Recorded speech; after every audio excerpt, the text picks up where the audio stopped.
Hello and welcome to June 17th, where we're reading 2 Kings 15, 16, and 17.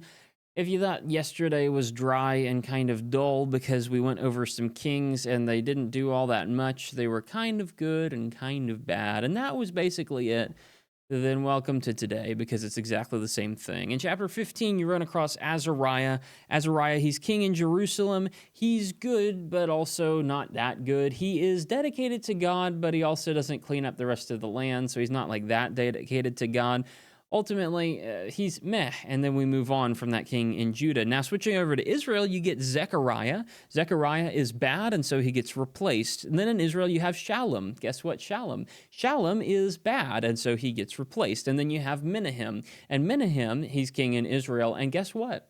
Menahem is bad, and so he gets replaced. And then he gets replaced by Pekahiah. And Pekahiah is bad, and so he gets replaced by King Pekah. And Pekah is also bad, and so he's going to get replaced by Hoshea, but we'll see him in a couple of chapters. By the time you return to Judah, Israel goes through that list of kings rapid fire right near the end of their rule, their existence as a nation.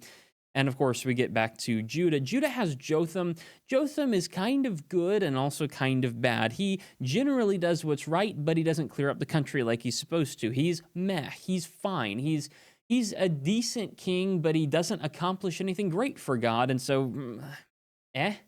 And that's the problem with all of these kings. Now, unfortunately, there are actively bad kings still, and that opens up in chapter 16.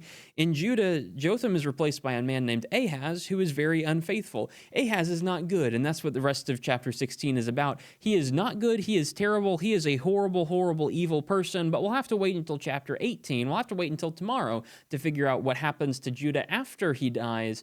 It gets taken over by Hezekiah, which is going to be much more positive. Returning now to Israel in chapter 17, go back to Hoshea, the last king of Israel. He rules for a little bit. He reigns 9 years. He does evil, and so God decides to remove him. But he doesn't just remove Hoshea like he did with Jeroboam, like he did with Baasha, like he did with Ahab and all of the other ones. He doesn't just remove the individual. Israel has gotten to a point at which God says, nope, no more, and God cuts them off entirely. Assyria comes in. This is about 722 years before Christ, and Assyria cuts them off, absolutely destroys Israel, and God has some comments on why they were allowed to do that.